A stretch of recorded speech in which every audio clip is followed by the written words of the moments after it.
Good afternoon, everyone. Kanasa Tartu. Am I right? That's the extent of my Gaelic. Great to be here. This is actually my second time in Dublin. I love Dublin, so great. I love Ireland. I have to come back more often, right? It's been great. And what I noticed the first time that I came here is that people would confuse me for being an American. There's a big difference between Canadians and Americans, so maybe we'll come through that in a few times. It's like, you know, saying you're English. You wouldn't want that, right? So we're quite different, and maybe we'll touch on some of those differences as we go on.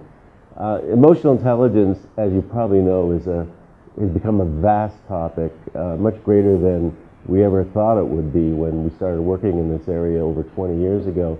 How many of you are already pretty familiar with emotional intelligence? Okay, quite a few. And how many of you have used some of the instruments or are familiar with the instruments? Just a few of you. Okay, so I'm going to try and cover some aspects of it. We can't get to everything, obviously, in the brief time that we have.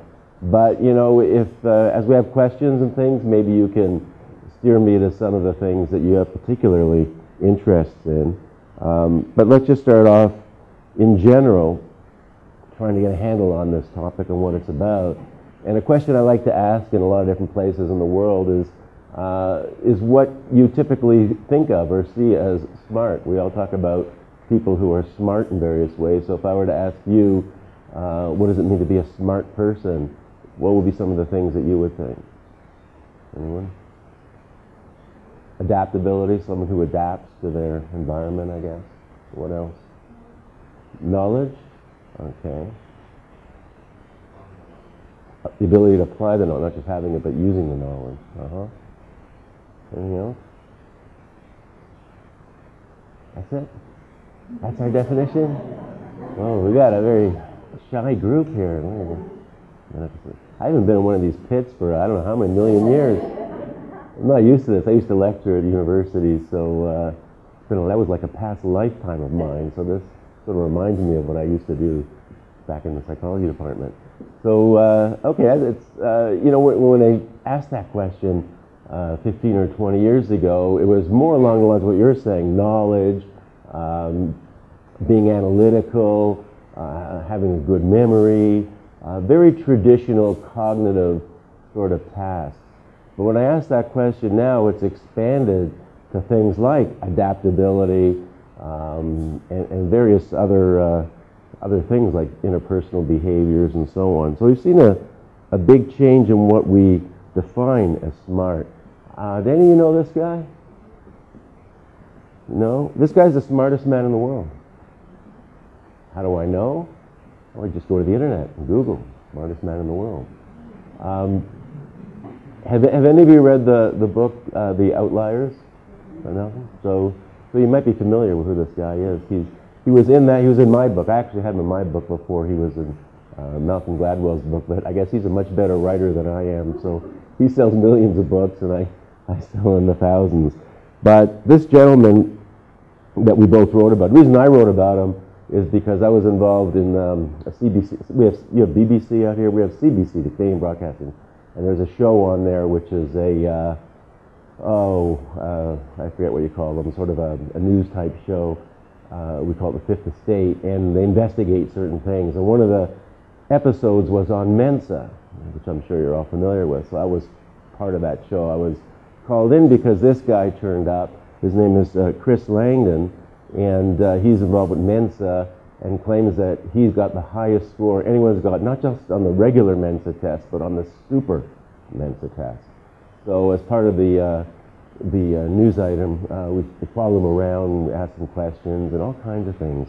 But since most of you don't remember other than what you might have read in Malcolm Gladwell's book, as the smartest guy in the world, what do you think he does for a living? A farmer or something? Well, not really, but taxi driver? Boy, you guys. Huh? What he wants to do. Yeah, but you don't have to be the smartest person in the world to do what you want to do. A lot of people do what they want to do. But, I mean, you think he's out there doing something in medicine, trying to cure cancer. I mean, if you were the smartest person in the world, wouldn't you want to be contributing to the world in some way? I mean, one might think that. Maybe you've got to be pretty naive to think that. But, well, what he really does, what his job is, believe it or not quite a farmer, but he's a bartender. He's a bouncer in a bar. He's been a bartender and a bouncer in a bar. So I don't know how much brain power it takes to be a bouncer, but he's very proud of the fact that that's what he is. In his spare time, he's working on a theory to explain all the mysteries of the world. But that's in his spare time, and we're not privy to any of that at this point in time. But, you know, being smart, you know, and this is someone who's smart on a lot of traditional kinds of tests that we psychologists have started developing back in 1905, traditional IQ tests. And the other ones we interviewed on the show, the other super Mensa people, would have jobs, like one of them would wake up every day and go to the local coffee shop and fill in the New York Times crossword puzzle and do very altruistic things like that, really very self-centered kinds of tasks. So being smart sometimes doesn't tell us a whole lot. In fact, let's look at the evolution of intelligence to see where we've come from and where we've gone. So we got to the point where intelligence in our world seems to have a lot to do with technical abilities, technical capacities. Our school systems are really geared towards that. We start testing people, standardized tests at an early age. They progress based on these tests primarily. They get into college based on these tests. You get into medical school, you get into law school, into business school. We have standardized tests that are primarily academic for all of these. And in the business world, you often have to take a similar kind of aptitude test to get a job. If you want to work at IBM or any number of organizations, they'll have a lot of those kinds of tests. So we really have come to value the more technical end of performance. However, if we go back a few generations to sort of our hunter-gatherer ancestors, we would find that what it meant to be smart or intelligent was quite different back then, right? Because if you were walking around in the jungle and suddenly you encountered a lion, what would be your likely response? Would you stand there and do some analytical work on it? You know, gee, I wonder what species that is. Is it a male? Is it a female? Well, if you did that, chances are you would be lunched, right? You just wouldn't make it to the end of the day. So the really smart person back then would see the danger and make an immediate fight or flight, most likely flight response, and get out of there as quickly as they can. And the way that would happen would be through the lower parts of the brain, right? The hippocampus, the amygdala to some extent would trigger this response and you'd be out of there. And it wouldn't be so much the frontal part of the brain, the cerebral cortex and frontal lobes, the planning, executive functioning parts, are not really what's at play here. So our ancestors were probably a lot better at sort of emotional intelligence than many of us and many in our society are, because it was a necessity back then to get by. So what happened? How did this all kind of evolve or change over time? Well, we've really come to worship this thing called logic, right? So one of the epitomes of this would be someone like Spock, you know, who was purely rational, logical, and completely unemotional. We've really, over time, learned to separate emotion from logic. We see them as incompatible, practically, and we've done this over the last at least couple hundred years. If you read Shakespeare and you go through a lot of literature, go through a number of the arts, they always portray the one with emotion as kind of the not serious one, the silly one, and the smart people are just the basic logic kinds of people. So if you were emotional, you'd basically be written off as, you know, something like that, and not really be taken seriously. So we've dichotomized these things over the last couple hundred years or so.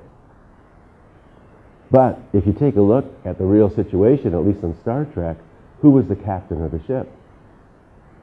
A Canadian. William Shatner, right? He was the captain. But what's interesting about that, more than just that he's a Canadian, in William Shatner's biography, he talked about what happened when he got that job to play Captain Kirk in Gene Roddenberry's story. And in the original story, as written by Gene Roddenberry, Captain Kirk was the valedictorian at the Starship University. He was described as a textbook with legs. He was the smartest guy in the room, in the class, in the school.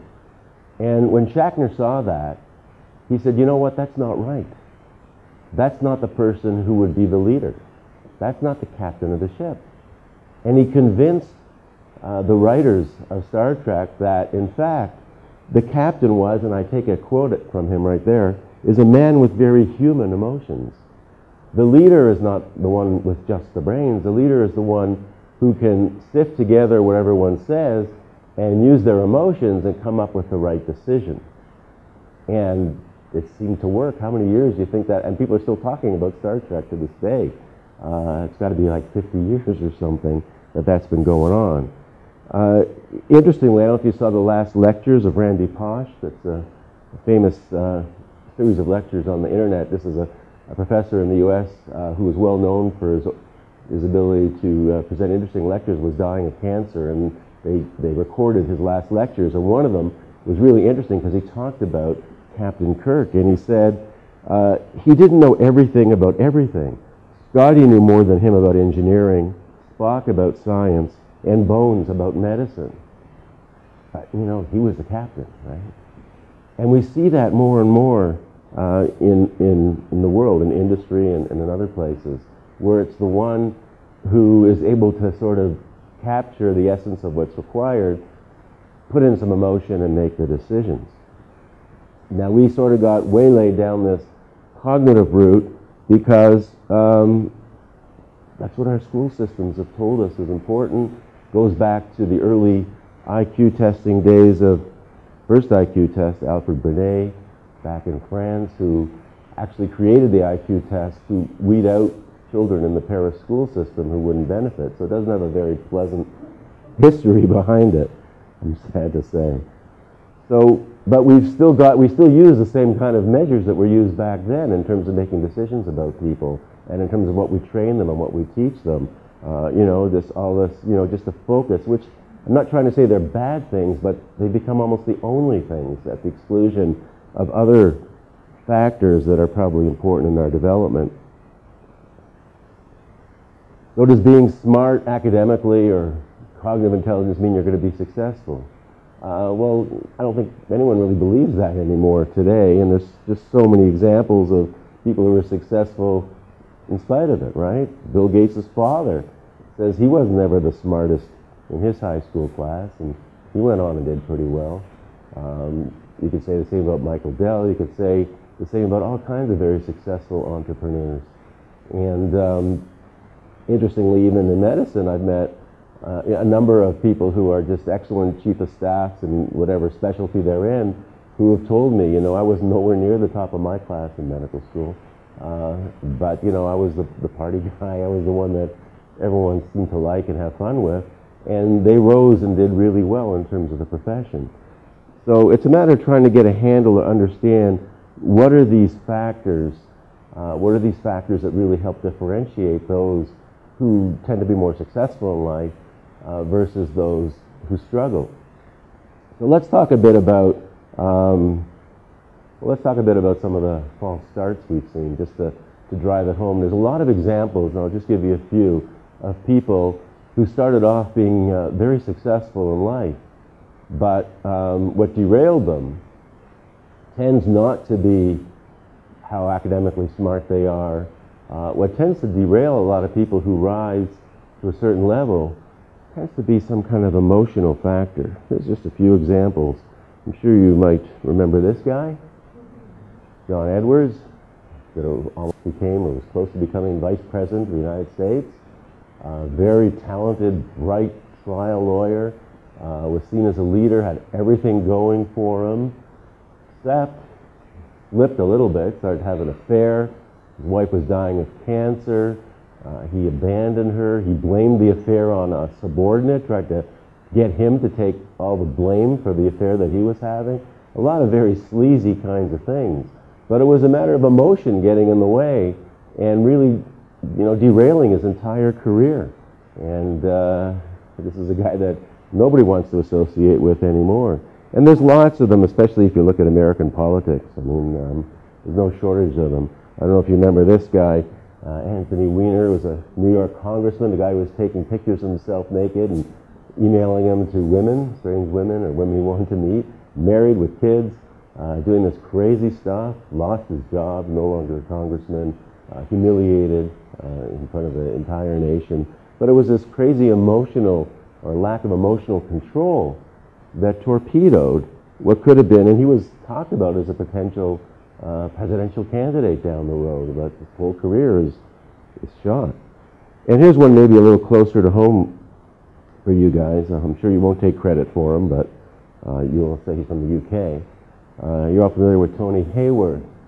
What a story that is, huh? Somebody who, we talk about intelligence, PhD, chemical engineering, had a great amount of experience in terms of the various places or positions he had in BP.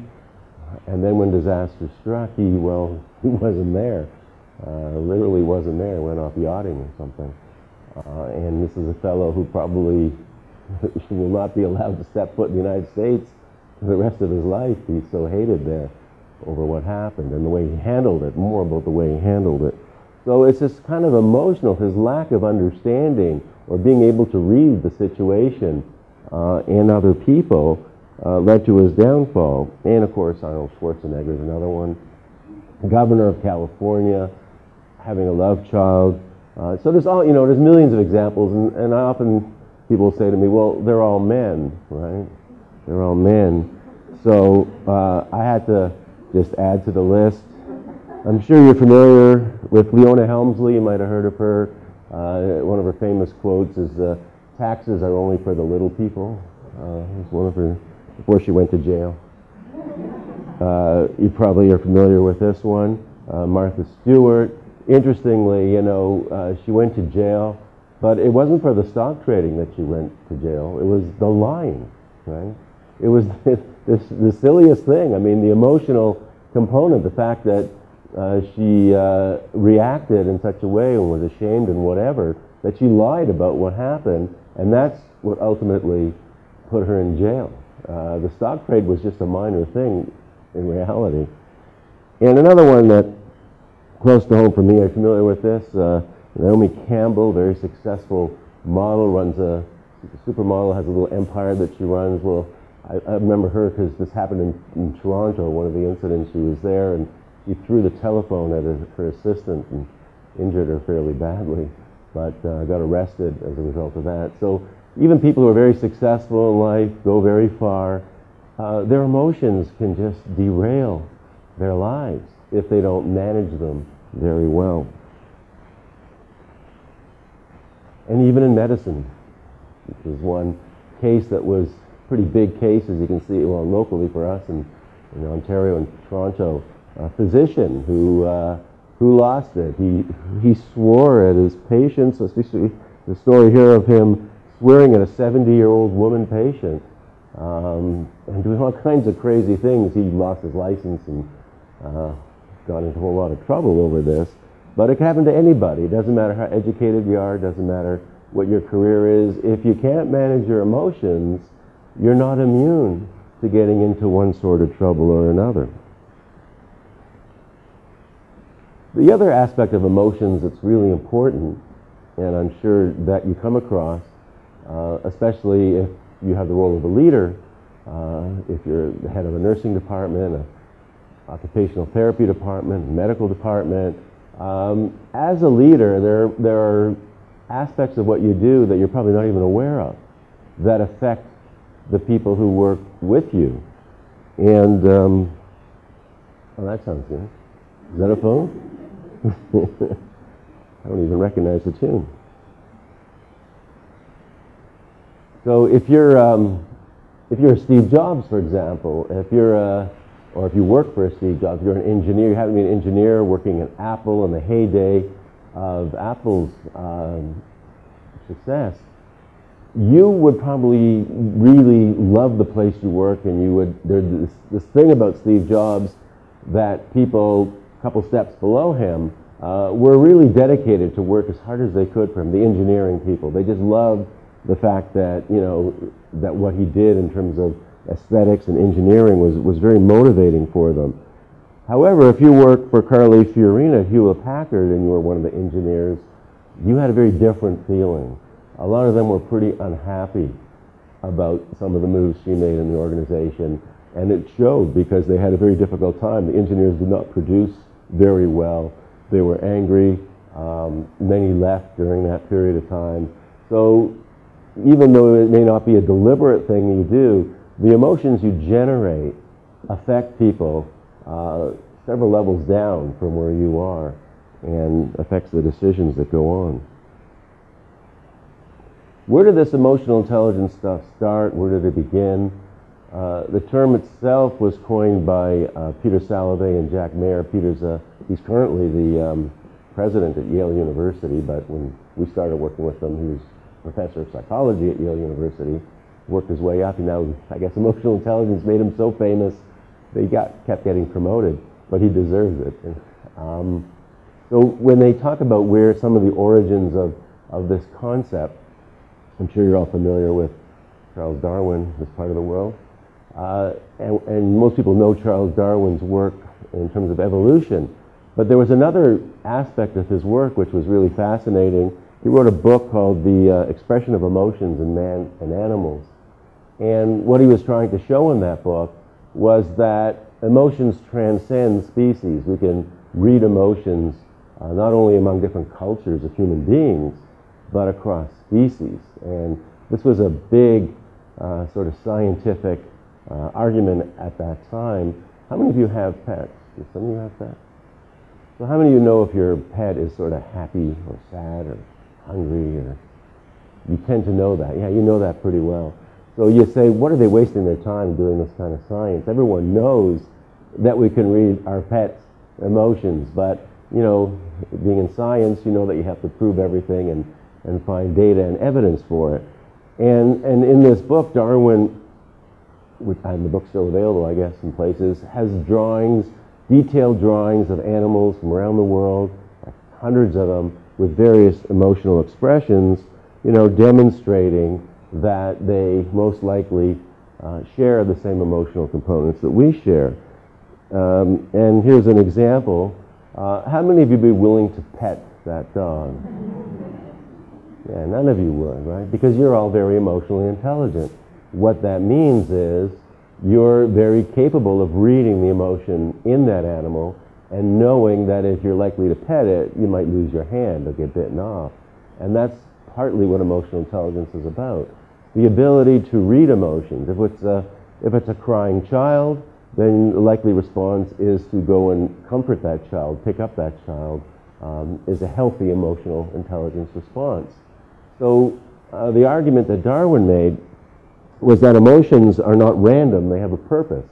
And the purpose is they are signals to us. They signal certain things. It could be a signaling an approach response. It could be signaling an avoidance response. And what emotional intelligence does, modern day emotional intelligence, is takes it to the next level, showing that, there are individual differences in this ability. Some of us are much better at reading emotions than others, right?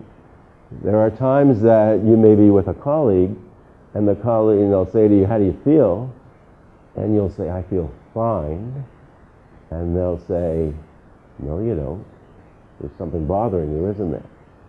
And they'll get at that. They'll be able to read it.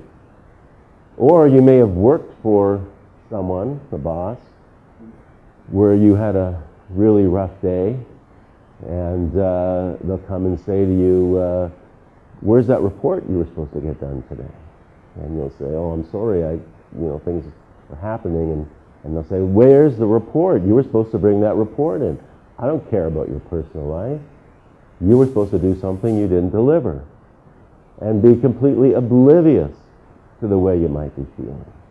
So we see a whole range of people, and that's largely one big aspect of what we try and get at when we measure emotional intelligence, trying to get a sense of how well is this person able to read and understand emotions in others. And a lot of the research that has gone on in the last 20 years, and we'll touch on some of that, has been showing why that's so important. Why people who miss that, who don't have that capability, are missing out on a lot of things in life. And people who have it, and for some people it's more natural, but other people, we've seen them learn it. They can be taught how to do those skills much better. And when they learn how to do it, we see their lives change. We see all kinds of things around them get better, at work, at home, in so many other places. So it's Jack Mayer and Peter Salovey who really sort of originated that concept, titled it Emotional Intelligence, and wrote the first published research paper back in 1989 about it, but that was pretty obscure at that point. No one had really seen that paper, not very many people.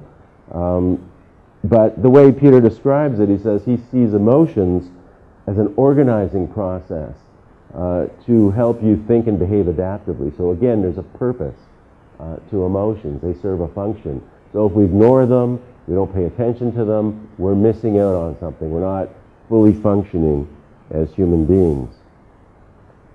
So what happened, how this concept went from that obscure idea that Peter and Jack wrote a paper about to this worldwide phenomenon. People sort of wonder, how did that happen? Like, what was going on? And it's funny because I lived through that. We worked on it when nobody ever heard of this thing.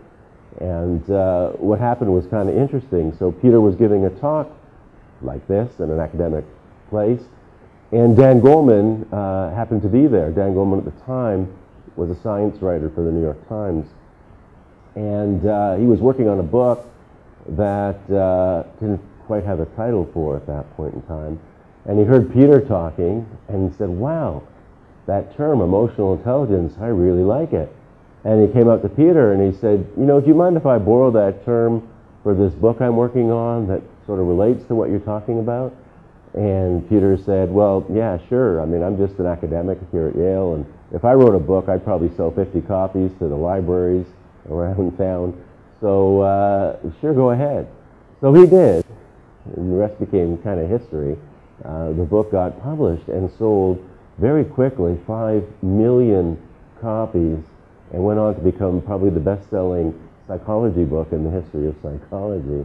And what I just show here is what it made this is 1995, made the cover of Time magazine in the fall of 1995, and suddenly it became a worldwide phenomenon at that point.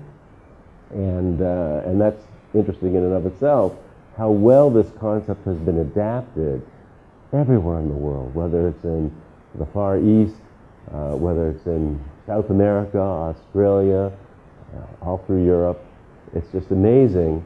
One of my favorite is work I was doing way up in northern Canada, northern Manitoba, with the Cree natives and the Aboriginals from that area.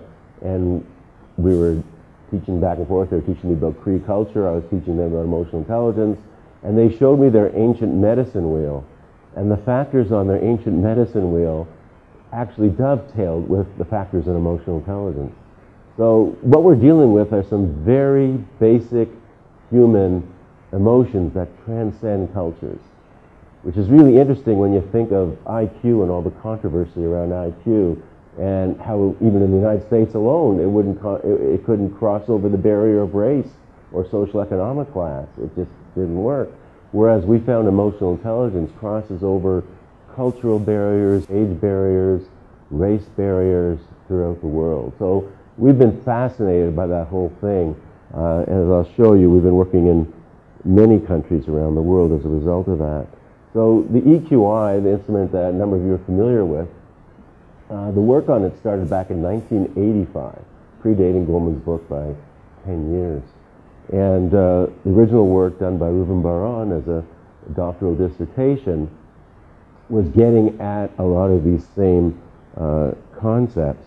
It was 1997 that we published it. We got involved early 1990s, and then did a lot of research, because we're basically a test publishing, research-oriented facility. So we had to make sure the research was right before it came out, but that's when it was released, and was the first measure, the first measure out there of this whole concept of emotional intelligence. There's been a number trying to copy it since, but we were first. So that was the original manual that we had published. Why emotional intelligence? Well, it was a bit of a change from the work that we had been doing prior to that, because a lot of our work was more traditional psychology, psychiatry, the areas that we covered. For example, we published the first test measuring something you're probably familiar with, ADHD, attention deficit disorder, the Conners rating scale. So we spent years dealing with basically a lot of the problems that people have, whether it's ADHD. We published the Children's Depression Inventory, so we were big in depression. We published anxiety inventories, the PANS and schizophrenia, and then we moved into forensics and correctional areas. We published the Hare psychopathy checklist, the level of service. So our history is really measurement, and not any old measurement, but measurements that really make a difference in people's lives. So the ADHD scales, the Conners rating scales, millions of them are sold each year. And the purpose for that is, as you know, there's a lot of medication being doled out to kids who supposedly have ADHD. The purpose of the Conners is to help make a correct decision on whether medication is required or not. So the uses that we see for these instruments, make big differences in people's lives, because we can predict to a fair degree whether a child might benefit from the medication or not. The level of service inventory that we have is a risk assessment for offenders, because we lock up a lot of people in our society, but not all people need the same kind of supervision when they're kept apart. So we're able to predict violence to a pretty good degree. We have hundreds of examples and tons of research studies published showing that instruments like the LSI are good at predicting which offenders need a lot of supervision, which ones need minimal supervision, and so on and so forth. So we kind of stake our career on the ability to make these kinds of predictions. We also have instruments that predict police officers, who's going to make a good police officer. And it's all done through research and data, right? We test hundreds of them. We follow them up and see what happens, who performs well, who doesn't, and we put that into our algorithms. So, so when we got into emotional intelligence, again, it was not just measuring some airy-fairy thing out there, but it was really trying to make real-world predictions about people. And for us, the switch into emotional intelligence, the big switch for us, was it's the first time we started working in the world of positive things, right? I mentioned all the problems we've been working with, and I decided back then, in the early 90s, that we got to start looking at what's right with people. We spend so many years looking at what's wrong with people, and we got a pretty good handle on what can go wrong with people. There's a lot of stuff that can go wrong with people. But we want to look at, why do some people succeed? Why do some people, even in the most difficult situations and circumstances, come up smelling like roses, doing well in life? So we started to identify some of those factors like optimism, flexibility, emotional self-awareness. Like, these were the factors that our research was starting to show were making a difference in people's lives, really in terms of their performance in a variety of different areas. And that's what drove us to move in this direction. And interestingly, the whole area of psychology around that time started moving that way. You may have heard of the positive psychology movement, which also started around the same time we were working on the EQI. So it was interesting to see there was a zeitgeist that was going in that direction. So with the first edition, we tested well over 1 million people, probably closer to 2 million people, as part of both research and application. The instrument was translated into 45 languages, so that helped us really get a handle on the cultural adaptability of the measure. It was used to our knowledge, it was used in 66 countries. There were a lot of people taking it across to other countries we didn't even know about. We used it all through Africa, for example. We couldn't count the number of countries in Africa it was used in. But to our knowledge, 66 countries, that's a lot of different cultures. And to our delight, just on the EQI, there are 232 published research articles and 77 dissertations. So we were really glad to see that, because we like to see our instruments promote research and understanding of the human condition. But here's part of the fun part of what I do. I work with reality TV shows. Do any of you watch reality TV shows? Some of you do. Which ones do you watch? All of them? Yeah, you're fanatics for reality TV? I didn't used to watch a lot of reality TV, but I got involved in it with my psychology hat. A colleague of mine in LA got involved in probably one of the first reality TV shows. We all heard of Survivor, right? So Richard Levant, a psychologist I know from LA, got involved with Mark Burnett, who produces a lot of those shows. And they wanted a psychologist. The reason they wanted a psychologist is mainly they want us for liability purposes, right? Someone kills himself or does something, you say, oh, the psychologist checked them out first.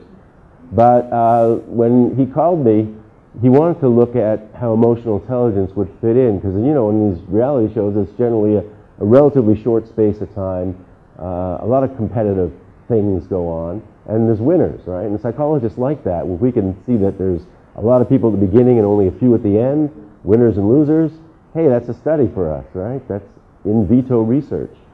So he started doing it, then I started getting involved in some of these shows as well. But and what we started to find was that the battery of tests we use, emotional intelligence always seemed to be an interesting predictor.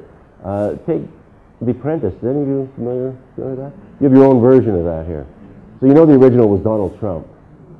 Not everybody's favorite person, but he started this concept of apprentice. And as you probably know, the whole idea is you take a whole bunch of people and you put them through these grueling tasks, and somebody wins at the end and he hires them as an assistant or as a whatever, right?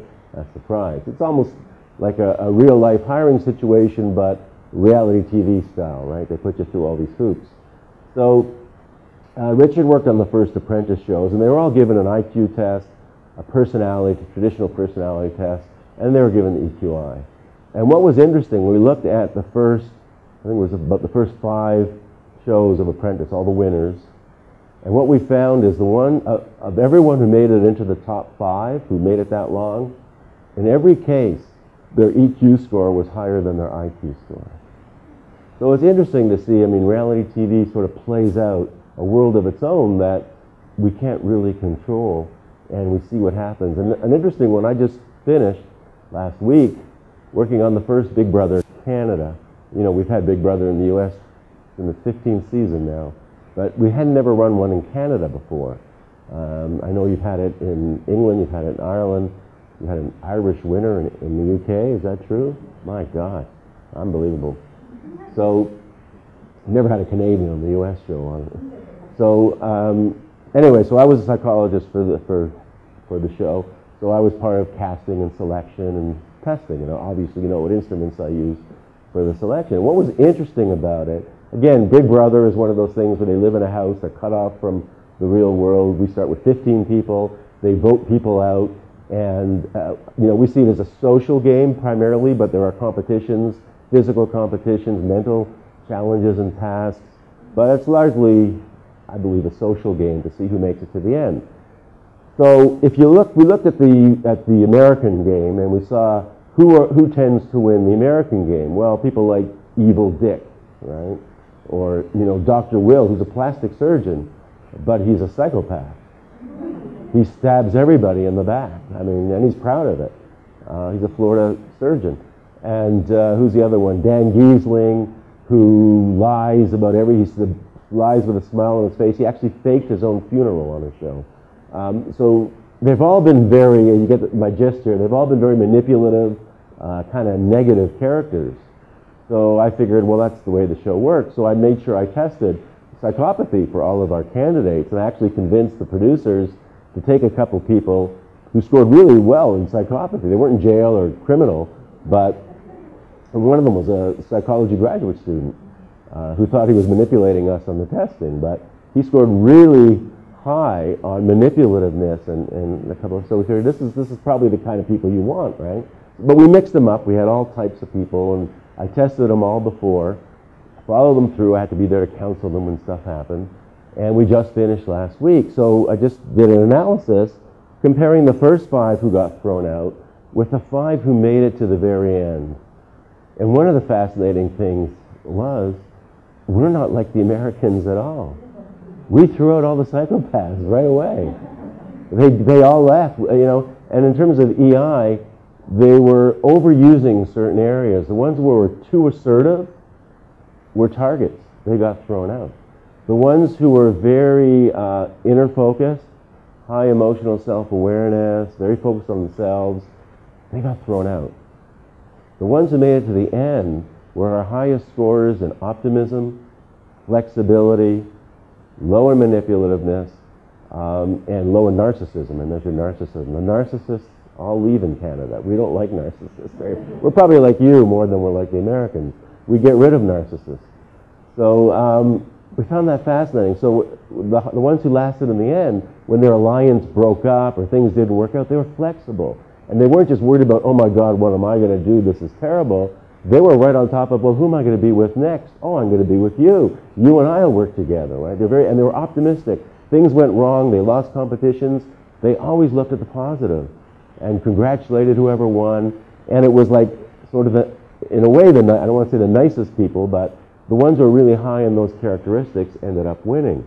And it was just fascinating to see that play, because I didn't predict that, I have to admit. The producers thought I was a genius and was going to predict the winners with all my tests, but I didn't. I came in, well, I predicted I came in third, actually. But it's so, we have these sort of experimental opportunities to look at these factors and see how they play out in those situations. So it's great to see it replicating some of what we see in real life. And then we had emotional intelligence, the EQI, in the movies. Are any of you familiar with this movie, The Recruit? So you ever heard of this guy, Colin Farrell? You heard of him here in Ireland? Okay, so I'll quickly tell you my Colin Farrell story. So this movie was shot in Toronto.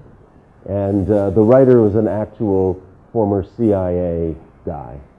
And he wrote this story. I don't know if you remember it, but it has to do with, you know, whether someone's a spy or a double agent. And Colin Farrell, Al Pacino's in it, Colin Farrell, and Bridget Moynihan is the female love interest. And what happened is the producer, Donaldson, is into realism. In the movie, everything's got to be like real. And somehow they found out we work with the CIA because they wanted tests that are really used. So one of the pivotal moments in the film, they're testing all these potential CIA agents, and this was the crazy part. So someone cheats during the testing.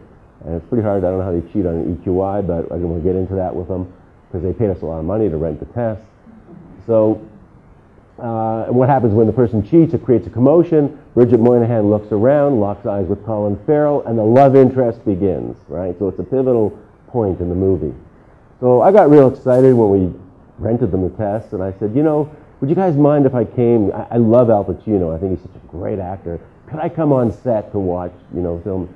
And they said, sure. And I went home and told my family, and I told my daughter about this movie. I said, Al Pacino, and she says, well, who else is in the movie?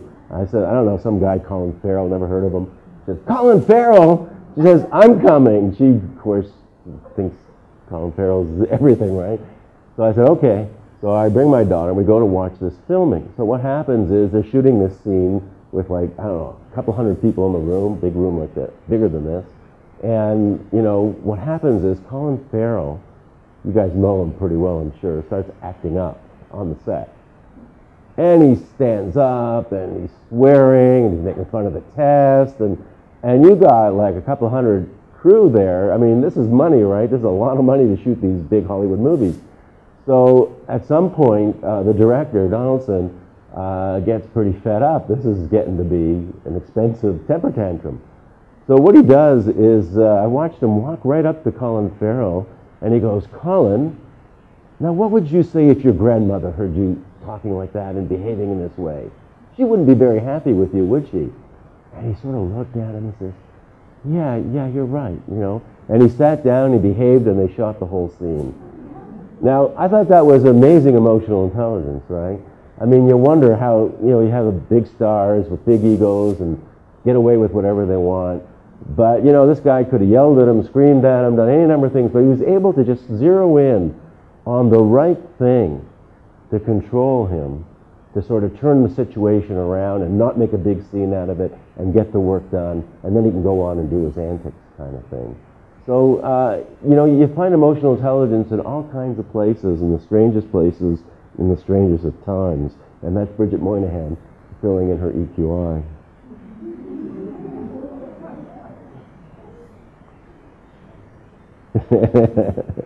So scientific rigor, we really do believe in science and in the work that we do. And, that's why we get norms. I mentioned, a lot of tests have come out and tried to copy us, but you don't know what they're measuring. Everything, you have all these EQ tests measuring different things. And in order to really know what you're measuring, you have to sort of have large samples, normative samples. The American Psychological Association says you got to have about 1,000 people. Well, when we got our norms in North America, we were able to stratify, to test 4,000 people that were stratified, in terms of age, gender, social, economic class, and so on.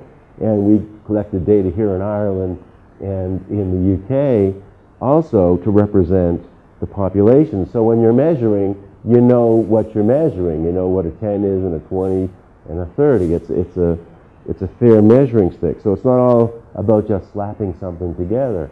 Likewise, reliability. You have to have reliability, which means if you, for example, get on a scale and weigh yourself, get off the scale, and then you get back on the scale and you have a different weight, you know there's something wrong with that scale. Well, in terms of emotional intelligence, we had to do all kinds of testing and then post-testing without an intervention, with an intervention, just to check what the stability is of the scales that we're measuring. So there's all kinds of scientific things that go on. And, if we were going to summarize a definition of emotional intelligence, there's really three things, if you're not familiar with the concept, that you really should know. It covers all the definitions, no matter which one it is. Really covers the ability to identify emotions in yourself or in others, to manage emotions, manage your own emotions, and also the ability to manage other people's, like I mentioned with Colin Farrell. That was the ability to manage someone else's emotions. And the one that I'm excited about, and most of our research now is focused on, is the ability to focus emotions. So we're looking at real high performers, whether you're Olympic athletes, really super successful CEOs, a number of capacities of people that we've looked at, Navy SEALs. Those who are really excel at something, we find that they have this ability to focus emotion, to get the exact right emotion you need at the right time to get done what you have to do. And I'll give you some examples of that as we go.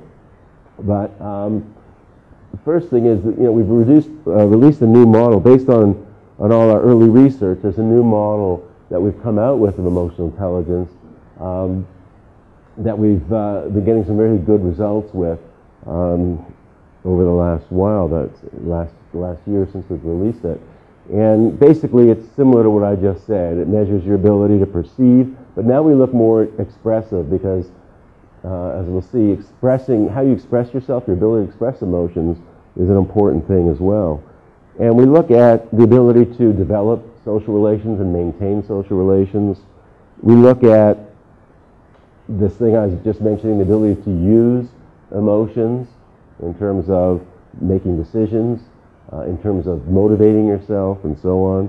And we look at the ability to cope with challenges or cope with stress. People who are high in this particular aspect of emotional intelligence manage to deal with all kinds of stresses in their lives a lot easier than people who are lower in that form of emotional intelligence.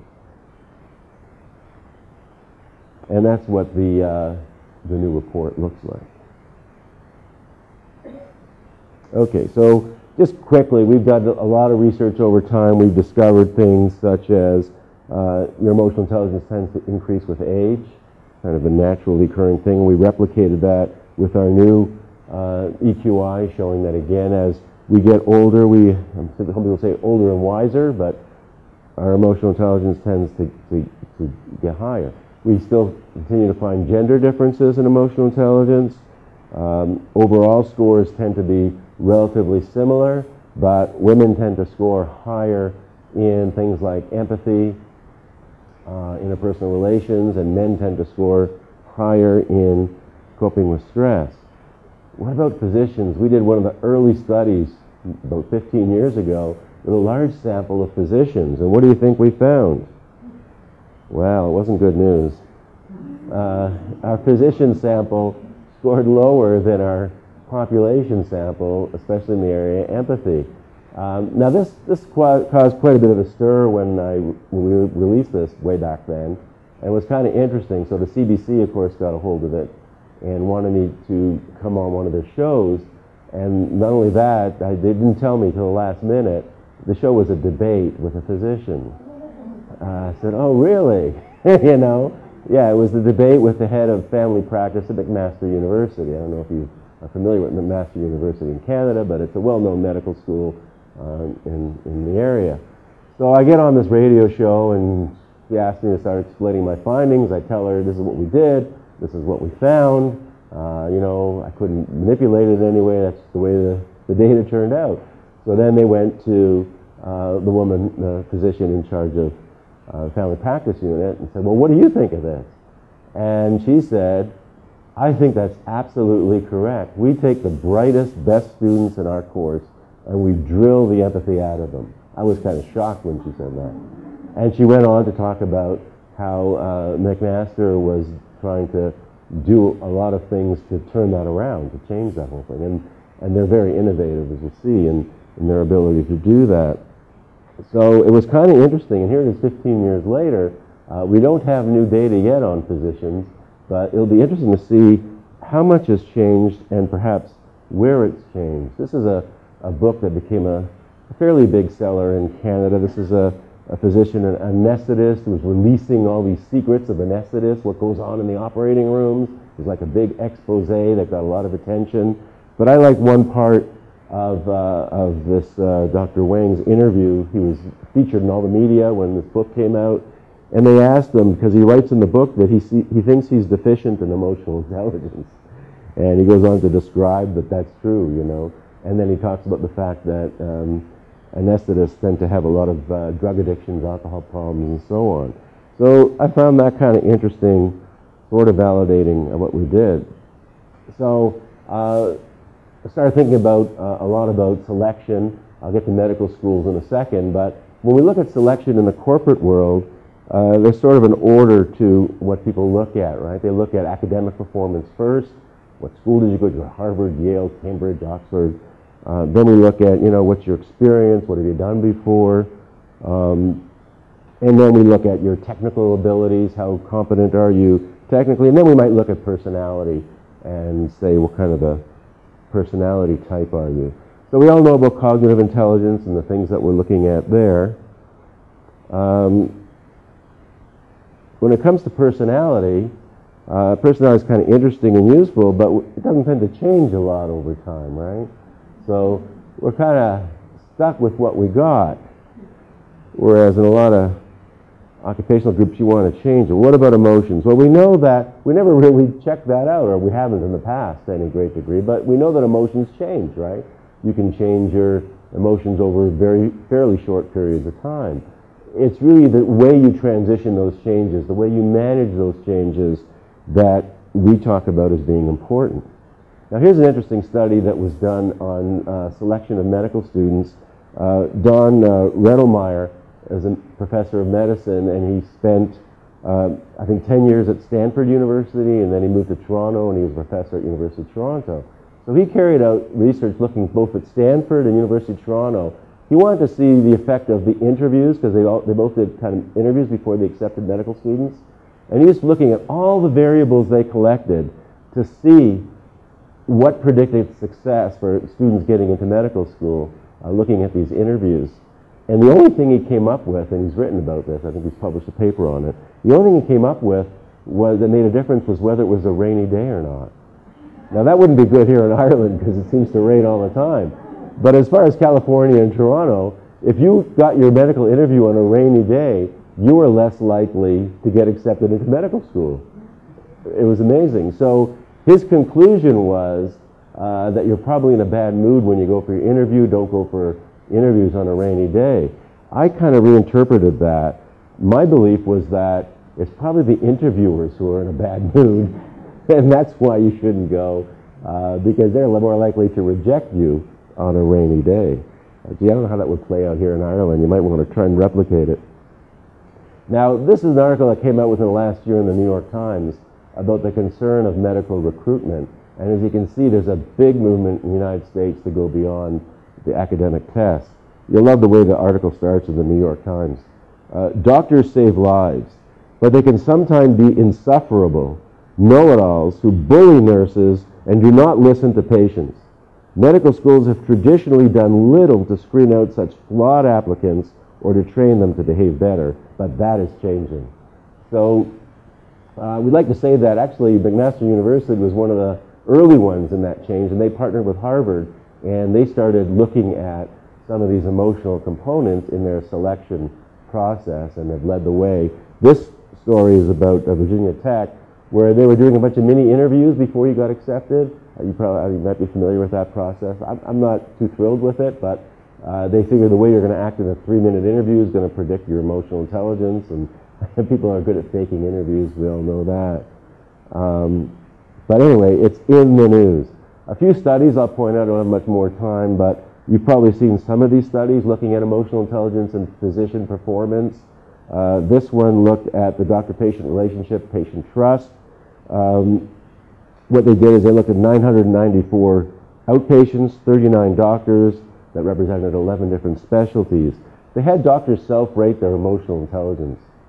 That didn't work out very well because physician self-ratings, just not on a test, but just self-rate, oh, I think I'm pretty emotionally intelligent, didn't correlate with anything. But when they had the nurses rate the doctor's emotional intelligence, that was significant. That predicted patient relationships, which is kind of interesting. And it also helped predict the trust, the patient-doctor trust relationship, which is really important in terms of outcomes for some of the patients. There was a 2-component study. You could give you the reference if you want to go look it up. It was really interesting. And then he looked at the actual relationship between emotional intelligence, patient satisfaction, and doctor-patient trust. And there was a very strong relationship among those variables. In fact, he had 37% of the variance of patient trust, 67% of the variance of patient trust, the trust relationship, and 58% in terms of patient satisfaction. So, of course, he points out that emotional intelligence matters a great deal in physicians. Another study, or actually a report by Mitchell Feldman in the States, San Francisco, did a review on emotional intelligence, and he argues very strongly on the bottom paragraph here that we need to recruit individuals with high levels of emotional intelligence in medicine and then nurture those abilities during training. So there's been a lot of attention in the medical literature to this topic. One more study done in Liverpool. I don't know if you connect with people at the University of Liverpool, but they did an interesting study. They reviewed thousands of studies that touched on emotional intelligence in physicians, looking at 14 databases, and they only selected 14 articles that met their stringent criteria of science. And what they concluded was if you're going to teach emotional intelligence in medical school, one is you should do it over a very short space of time. Second, you should do it later on in their undergraduate career, and it seems to work better with female patients than male patients. So that was the conclusions. Okay, I'm going to do one more thing. I'm not going to be able to present you the case study we did, but I'm going to give you kind of a little exercise that demonstrates how you can use emotion, or how your emotions can help you in terms of getting things done. And what we're going to do, I'm going to have you listen to a little piece of music, and I want you to tell me what mood you feel as a result of that music. Okay, very simple. So here we go. I'm going to play the first one.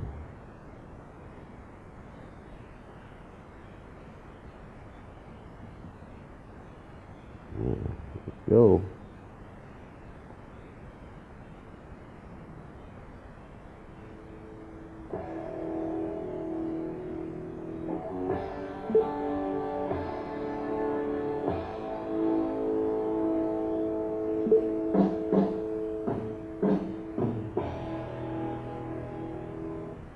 Okay. Whoa. And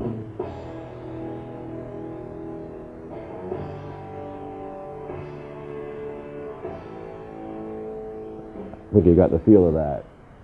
What does that do to you? Anyone? What? What? Boring? Boring. What else? It gets you excited. Take on the world. Gets you angry. Okay. Interesting. So the same piece of music creates different emotions in a number of you, from boring to angry to take on the world. Okay, I'm going to do one more for you.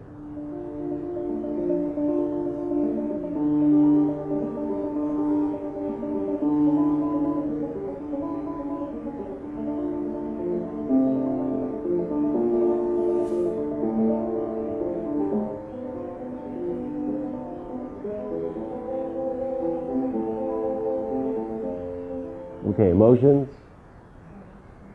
Relax. Warm, relaxing. Angry. There we go. We always find them. We always find someone who gets the opposite emotion. So we got some relaxed, some angry, some chaos. Okay. Melancholy. Really? Does anyone know what that music is? Who it was? Bach. Very good. Segovia playing Bach. Very good. Does anyone know what the first one is? You're too old to crown. AC/DC. There we go. Okay, why did I play those two particular pieces of music? There's a purpose to it. Have you heard of Nigel Short? One of the best chess players out of the UK in many a year. Anyway, I read this interview of his where he pointed out that he listens to one of those two pieces of music before he goes into a significant chess match. And he picks his music based on the opponent, right? And to me that's an incredible example of emotional intelligence. The ability to pick the right music to get you in the right mood to accomplish a specific task. Now I don't know what happened to this here. This is weird, but I'm gonna give you one other example of this. And I found it with the U.S. Swim team in the last Olympics. Did you follow that at all in London? So what happened was the psychologist, who was the Olympic psychologist, Jim Bauman, had all the athletes in the U.S. swim team collect playlists of favorite music. And then he broke them into three categories. Slow music, and medium to fast music, and really fast music. So the slow music was at rest or relaxing. The medium music was at a level that was at their peak when they were swimming, and the redlining is what he called the really fast music, where they're too fast, their heart is beating too quickly. And he got them to attune their body to the different types of music so that they could really control their physiology and the way they performed. Well, did it work? I believe so. They won 31 medals in swimming. Nobody in the world came even close to them. And I'll give you one more example. The reason this appeals to me so much is because I'm very interested in music, and as you saw, I've written 4 or 5 books, and people say, oh, you must be really smart, you wrote all those books. And I said, no, it has nothing to do with being smart. I have friends who are really smart. They go to Yale and Harvard, and they've been trying for 20 years to write their first book. It has nothing to do with being smart. It has to do with using your time well and getting into the right motivation. So I write professionally, so I know that if I have 2 hours on Friday, I've got to be in the right mood Friday afternoon to get my writing done because, you know, I've got deadlines. How do I do that? How do I make sure I do that? Well, I've always done what they do. I listen to music. What do I use to make it work? Well, I usually start out with maybe a little bit of Billy Joel, and sometimes that gets me going, but sometimes that's not good enough. So what I do a lot is listen to some Irish music. And I can't tell you how many books Van Morrison has gotten me through. In fact, if I told